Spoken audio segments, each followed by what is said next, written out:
예, 신율의 뉴스 정면 승부 월요일 순서는 정치 김앤장으로 문을 열 텐데요. 자, 지금 스튜디오에는 제가 앞서 말씀을 드렸죠. 두 분 나와 계십니다. 한 분씩 소개해드리죠. 먼저 김민하 시사평론가 나와 계십니다. 안녕하십니까? 안녕하세요. 예, 그리고 국민의힘 문종형 전 상근 부대변인 나와 계십니다. 안녕하세요. 안녕하십니까? 야, 이 정동영 장관하고 또 똑같은 분이 나오셨네. 밑에 받침이 전부 유성음이에요. 이게 발음이 엄청 힘들어요. 문종형, 예? 힘들어요. 저도 사실 유성음인데 그래서 근데 그 이름은 참 좋은 이름이세요. 발음하기 어려운 이름이 다 잘 되시더라고. 정동영 장관부터 시작을 해가지고. 그분 발음, 그분 성함 얘기할 때 제가 제일 힘들어요. 거기다가 지금은 장관이시지만 옛날엔 전 장관이었잖아요. 그것까지 얘기하려면 발음이 맨날 꼬였어요. 예. 자, 이 얘기부터 시작을 해보죠. 좀 전에 그 사면 복권 명단이 발표됐습니다. 어떻게 보십니까? 일단 조국 전 조국혁신당 대표, 그다음에 이 관련돼서 정경심 전 교수, 그다음에 최강욱 전 의원, 그리고 윤미향 전 의원 등등이 이제 포함되어 있는 것으로 그렇게 보도가 되고 있고, 예. 대통령실이 이제 설명을 하고 있는 것 같은데, 예상된 대로죠. 법무부 이 사면 심사위에 포함됐던 명단이 거의 그대로 화제가 됐던 이름들은 거의 그대로 이제 결정이 포함이 돼서 결정이 된 것 같고요. 보통 정권 초에 하는 사면은 보통은 이 정권 초기에는 아무래도 이제 민생 사면 또는 경제 사면 이런 거를 주로 하지 않습니까?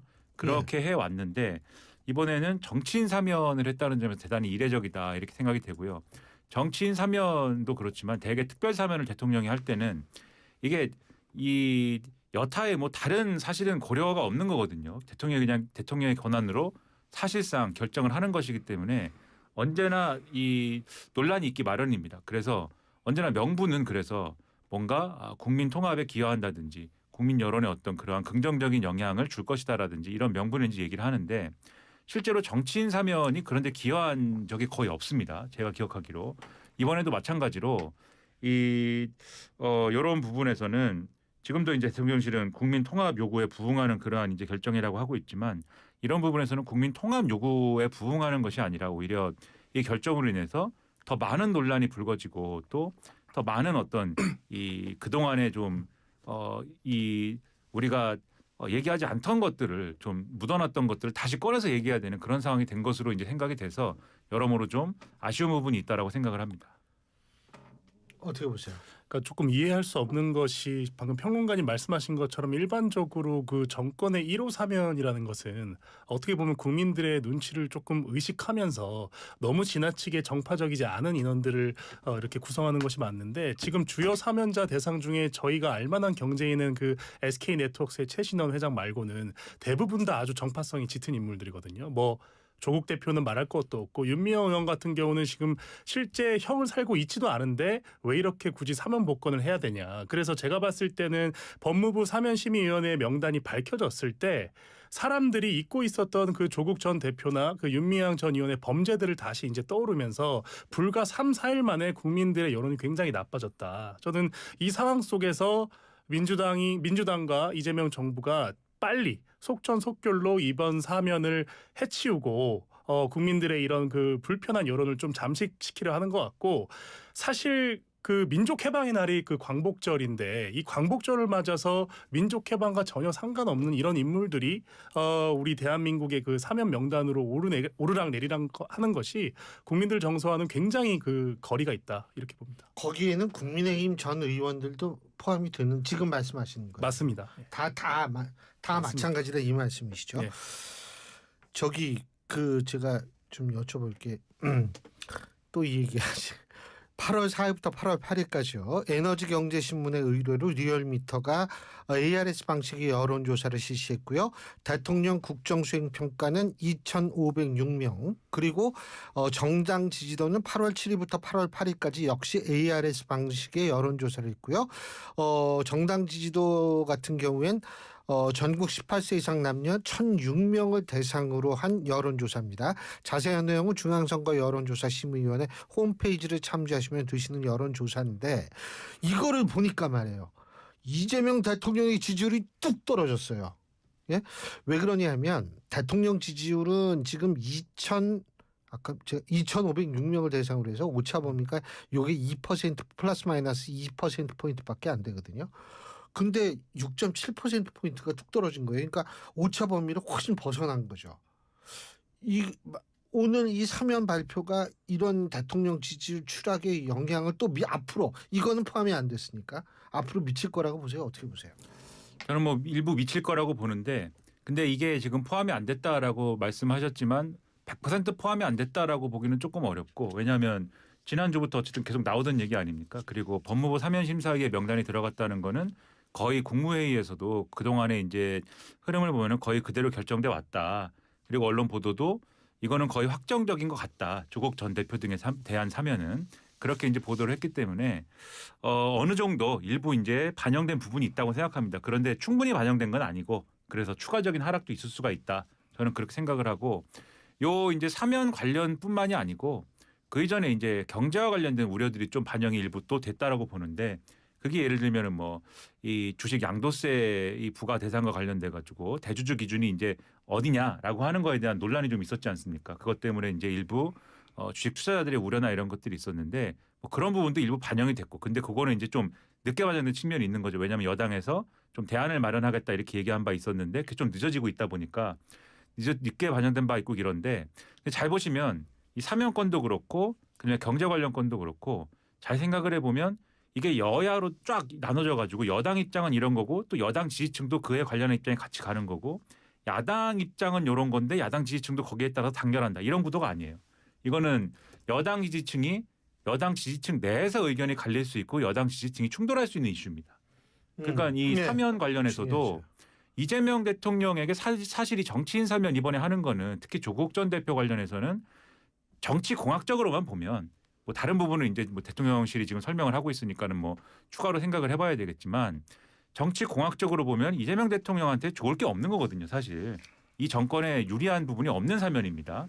그러면 내부에서 분명히 이제 논쟁이 있을 수밖에 없는 거라는 거죠. 왜 조국 전 대표를 사면을 하느냐. 특히 문재인 전 대통령이 이거를 이제 필요하다라고 또 강조한 부분도 있고 그리고 정작 이재명 대통령에 가까운 사람들은 이 사면 명단에 들어가지 않은 거잖아요. 그러다 보니까 요거는 지지층끼리 이제 좀 갑론을박할 수 있는 이슈가 되고 앞서 말씀드린 이제 주식 양도세 기준이나 이런 것도 마찬가지입니다. 정부가 어쨌든 간에 세수 확보를 통해서 이전에 윤석열 정권이 좀 추진해 왔던 거를 정상화하려고 하는데 왜 당내에서 이제 이견이 발생해 가지고 바로잡으려고 한 거잖아요. 그러니까 당내에서 왜 좀 뒷다리를 잡느냐. 이렇게 생각하는 사람들이 있을 수 있고 반대편에서는 아니 이거는 당연히 이재명 정부의 어떤 그 방향으로 보면 코스피 5천 시대로 가야 되는데 왜 이 코스피 5천 시대로 가는 것과 역행하는 거를 왜 내놨느냐라고 하면서 누가 이런 것들을 주도하는 거냐 이러면서 또 내부에서 반발할 수 있는 이런 이슈이기 때문에 종합적으로 보면은 여당 지지층이 어느 정도 이완될 수 있는 그러한 이제 이슈들이다라고 볼 수가 있다는 겁니다. 그래서 이런 부분이 이제 영향을 미쳐서 지지율 하락으로 이어졌을 수 있다라고 보는데 이런 말씀을 왜 드리냐면 만약에 이게 이 지금까지 좀 여론조사에 좀 이렇게 부정적으로 이 반영됐던 이 야당이 뭔가 새로운 어떤 좋은 이슈가 있어갖고 야당 지지층이 좀 자신들에게 어떤 긍정적인 의미로 여론조사에 막 이렇게 반응한 거다라고 보기에는 야당의 좋은 이슈가 그동안 없었거든요. 거의 전무했다시피 한 건데도 이렇게 나왔다라는 거는 여당 지지층 자체의 요 어떤 이완이나 분열 이런 것들이 반영된 이 어떤 수치다라고 이렇게 말씀드리는 것이 아마도 이 지지율 하락과 관련돼서는 대충 정확한 설명이 아닐까 싶습니다. 저도 동의하는데요. 제가 왜 웃는지 아세요? 반사이익은커녕 같이 떨어져요. 야당이요, 국민의힘이. 요번엔 조금 올랐더라고요. 요 여론조사에선 일반적으로 그런데 중요한 말씀을 해주신 것 같아요. 어떻게 보세요?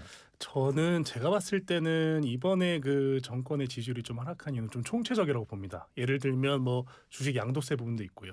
또 정청래 그 의원이 당대표가 되면서 지나치게 그 국민의힘의 어떤 파트너로서 인정하지 않는 듯한 그런 오만한 태도도 조금 들어간 것 같고요. 결정적으로는 그 이춘석 의원 그리고 진성준 의원이 그 주식시장에 대해서 기본적인 이해도 없이 상법 개정안과 어떤 그 주식시장의 전망을 하면서 3.8% 가까이가 하루에 빠졌거든요. 저는 이런 것들이 총체적으로 이번 그 지지율 그 조사에 나타난 것 같고요. 가장 핵심은 사실 이재명 정부가 들어서면서 코스피 5천 그리고 뭐 동학개미 운운하면서 굉장히 그 주식시장 그 지수에 대한 회복을 많이 외쳤어요. 근데 알고 보니까 민주당의 정책위의장 같은 경우 주식을 한 번도 해보지 않았다. 그럼에도 불구하고 상법 개정을 추진할 것이다. 이렇게 앞뒤가 안 맞는 얘기를 계속 하다 보니까 주식을 투자하는 이 개미 투자자 입장에서는 뭔가 이 정부가 해안을 가지고 장기적으로 이 주식시장을 부흥한다고 생각했는데 전혀 그런 해안이나 성과를 가지지 않고 말로만 이렇게 주식시장을 부흥시키려 하는구나. 그 와중에 이춘석이라고 하는 그 이재명 대통령의 굉장히 측근으로 알려진 의원이 사실 그 굉장히 그 화제가 있었던 그 국가대표 AI 선정하는 그 일부 랠리의 AI 랠리주에 포함된 그 주도주에 어떻게 보면 그 선행 매매를 하면서 그런 것들이 거의 실시간으로 국회 본의장에서 거래를 한 사실이 발각되면서 저는 어떤 그건 아직은 의혹 수준이니까 수사 결과 봐야죠. 예. 아니죠. 근데 그게 의혹이라 하긴 그런 게요. 국회 본회의에 실질적으로 거래를 하고 그 주식 거래창에 차땡땡이라는 그 보좌진의 이름이 공개가 됐기 때문에 이건 지금 의혹이 넘어서 그래서 오늘 경찰이 압수수색한 거라고 저는 보고 있거든요. 저는 이것들이 사실 어떤 실질적인 국민들의 민심에 영향을 많이 미쳤다. 왜냐하면 일반적으로 그렇게 잘 나오지 않는 그런 범죄의 타입인데 너무 정권 초기에 이재명 대표가 주식으로 장난치면 패가 망신한다 했는데 불과 며칠 뒤에 그 선대위 당시에 그 비서실장을 맡았던 그리고 법사위원장을 겸임했던 그 경제 2분과장이 그런 범죄 의혹이 일었기 때문에 저는 이것은 아주 직접적으로 민심에 영향이 있었다 이렇게 보고 있습니다. 지금 말씀하신 것처럼 저는 이춘석 의원 관련 사건 문제, 이춘석 의원 관련 사건 문제, 의혹 관련 사건 문제하고 이게 사실 이게 뭐냐면 이 의혹의 핵심은 미공개 정보를 이용한 차명 주식 계좌 주식 거래 의혹 아니겠어요? 미공개 정보라는 게 포함되는 건 뭐냐면 공정과 불공정의 문제 아니겠습니까? 근데 조국 전 대표 조국 사태를 떠올리면 이것도 그때 엄청나게 공정의 문제가 불거졌잖아요. 이게 좀 이 파장이 겹치면 이게 또 굉장히 힘들어지는 것 아닌가 좀 걱정이 되는데 어떻게 보세요? 그래서 아까 말씀드린 게 이제 정치공학적으로 이재명 정권에 이제 도움이 되지 않는 그런 측면이 있다고 근데 말씀드린 왜 거죠. 했을까요, 그러면? 그러니까 말씀하신 대로 이제 사실 제가 어디서는 이게 장기 문재인 정권 같은 분위기다 이렇게 말씀드렸는데 다 문재인 어떤 문제? 장기 문재인 정권. 장기 그러니까 문재인 정권. 다 어떤 문재인 정권 당시의 논란을 사실 떠올리게 하는 그러한 이름들이거든요. 조국 전 대표 그렇고 최강욱 전 의원 그렇고 윤미향 전 의원 그렇고 다 그렇지 않습니까? 근데 이재명 정권은 어쨌든 문재인 정권 당시에 그러한 방향의 국정 운영 방식보다는 좀 더 어쨌든 이제 이재명 정권이 표방하는 바로는 중도적이고 실용적이다라고 하는 걸 하겠다라고 이제 좀 신호를 준 것이지 않습니까? 그래서 뭔가 차별화된 어떤 것들을 연상해야 되는데 그렇지 않은 상황으로 조금 돌아와 버린 셈이죠. 거기다가 말씀하신 대로 이춘석 의원 사안하고 연결이 되면 그 이제 문재인 정권 당시에 그 시끄러웠던 공정 관련 논란 이런 것들로 또 번지는 거 아니냐 우려를 충분히 할 수 있는 그런 사안입니다. 그래서 제가 이제 방금 그런 표현도 쓴 건데 사실 그리고 이렇게 되면은 국민의힘 내에서는 누가 그러면 반사이익을 보는 것이냐. 당연히 그 당시에 공정 불공정했을 때 사실 그거 관련해서 굉장히 할 말 많은 사람이 또 이것도 이제 문재인 정권 떠올리게 하는 건데 검사 출신이고 그 당시에 뭐 공정 불공정의 최대 수혜자 뭐 한동훈 전 대표 이런 분들 아니에요 사실은. 그러니까 윤석열 정권 또 어떻게 보면은 그분 거기에 주축을 이뤘던 분들이 다 또 문재인 정권 출신이고 막 이런 느낌이다 보니까 야 이게 2019년에 벌어진 사건인데 조국 전 장관 사건은 야, 언제까지 얘기를 하느냐 이런 느낌이 지금 확 드는 거거든요. 그런 점에서 이게 안 좋은데 근데 이제 왜 했느냐 그 점에 있어서 사실 그런 부분이 있는 것 같습니다. 일단 조국 혁신당 지지층은 장기적으로 보면은 범민주당 지지층이기도 한 거지 않습니까? 어쨌든 간에 지금 지지하는 정당은 다를 수 있어도 나중에 뭐 정계 개편이나 이런 게 어떻게 될지 모르는데 범민주당 지지층이라고 할 수 있는데 이분들이 원하는 바가 있는 거잖아요. 적어도 이 지난 총선에서의 조국 혁신당에 기여한 바 그리고 대선에 기여한 바 그러니까 후보를 내지 않고 지난 총선에서는 지민비조 뭐 이렇게 해가지고 결과적으로는 범야권의 승리를 이끌었기 때문에 그런 부분들을 평가받고 싶어하는 마음이 있는 거죠. 이재명 정권에서. 근데 그것을 평가해주기에 가장 좋은 어떤 수단이 조국 전 대표의 사면인 건데 근데 이거는 때가 있는 거 아니겠습니까? 형기라는 게 있기 때문에 때가 있는 건데 지금 요 때라는 거를 잘 판단하기 위해서는 사실 또 상대편이 어떻게 되고 있느냐를 봐야 됩니다. 그래서 국민의힘이 잘 정비가 돼 있고 국민의힘의 리더십이 잘 정리가 잘 돼 있어서 조국 전 대표 사면을 결국 했는데 만약에 국민의힘이 정비가 잘 되는 사안에서 반격을 잘 해버린다. 그러면 상대편만 조직이 잘 되고 이런 역효과를 불러일으킬 수 있는 상황인데 지금처럼 국민의힘이 사실 여러모로 이제 좀 아수라장이고 절망적인 이런 상황에서 전당대회 치르는 과정이다. 그러면 어차피 할 수밖에 없는 사안이다라고 하면 지금 해버리는 게 차라리 낫지 않느냐. 이런 판단한 거 아니냐. 저는 이런 생각이 좀 드는 거거든요. 근데 결과적으로는 이런 선택이 저는 장기적으로는 좀 좋지 않은 선택이 될 가능성이 있다라고 봐도 좀 우려가 된다는 겁니다. 왜 했다고 보세요 지금? 제가 봤을 때는요. 이건 제 사견입니다. 사실 조국 혁신당이 대선 후보를 안 냈지 않습니까? 예. 모두가 알다시피. 그래서 안 낸 것이 이재명 대통령 당선에 유효했다고 보는 것이 일반적인 시각이에요. 표를 까먹지 않았으니까. 그렇기 때문에 저는 그 당시 애초에 후보를 안 낼 때 이런 당선 직후에 이렇게 조국 대표를 사면해달라는 그런 이재명 선대위 측과 조국 혁신당의 어떤 이런 논의 사항이 충분히 있었을 수 있다. 정치라는 것이 어쨌든 보이지 않는 곳에서 여러 가지 협상과 논의를 하기 때문에 그 협상에 따라서 아마 대통령이 당선되고 나서 이렇게 조속하게 사실 이번에 이 조국 혁신당 조국 대표에 대해서는 민주당 내부에서도 일부 의원들이 너무 이르지 않냐. 연말에 하는 것이 어떻냐. 이런 의견이 있었는데 이런 것들을 딱 그냥 자르고 원래 얘기했던 대로 아마 이렇게 사면을 해주는 것이 아닐까라고 저는 생각을 하고 있습니다. 그 일각에서 말이에요. 일본의 자민당 있잖아요. 일본의 자민당 모델을 자꾸 얘기를 해요. 왜냐하면 자민당 내에서도 엄청나게 많은 계파가 있고 서로가 서로를 견제하잖아요. 바로 그런 상황으로 가는 거 아니냐. 국민의힘은 굉장히 지금 위축돼 있고 힘든데 조국 전 대표를 사면 복권을 해주면 친문 목소리가 커질 거고 조국 혁신당 지지율이 좀 올라갈 거고 이렇게 되면 결국은 민주당 내에서 이재명 대통령을 오히려 견제하는 목소리가 나올 가능성이 있지 않느냐 이런 얘기마저도 나오는데 동의하십니까?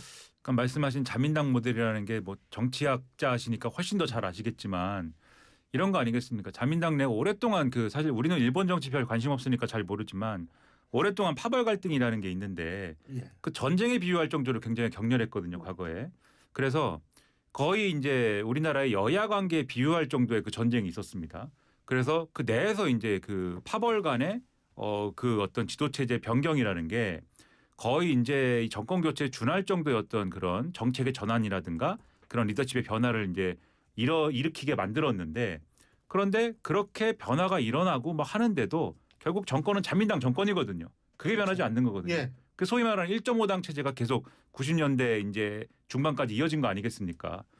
그 마찬가지로 이번에 이제 국민의힘이 워낙 이제 위축되고 쪼그라들어 있으니까 그러면 조국 전 대표, 조국 혁신당의 지도자인 조국 전 대표를 중심으로 해서 이른바 이제 조국 혁신당이 이제 있는 것이고 그다음에 민주당 내에 말씀하신 이제 이른바 이제 친문 세력이 있는 것이고 그다음에 이재명 대통령하고 이제 굉장히 이제 가까운 어떤 친명 그룹이 있는 것이고 이렇게 돼서 서로 견제하고 갈등하면서 뭐 주거니 받거니 좀 리더십을 갖고 갈 수 있는데 그렇지만 결과적으로는 그러한 것들이 국민들이 볼 때는 대안이 누군가를 생각할 때 민주당이 못할 때는 민주당의 대안이 이 국민의힘이다 이렇게 생각하는 게 아니라 이재명 정권이 못할 때 대안은 가령 예를 들면 지금 민주당 내에서 그렇죠. 민주당 내에 예를 들면 친문 세력이다 또는 범민주당 내에서 어떤 세력이다 이렇게 연상하게 될 가능성이 커지는 거 아니냐 오히려 예. 이런 말씀을 하시는 거지 않습니까? 예.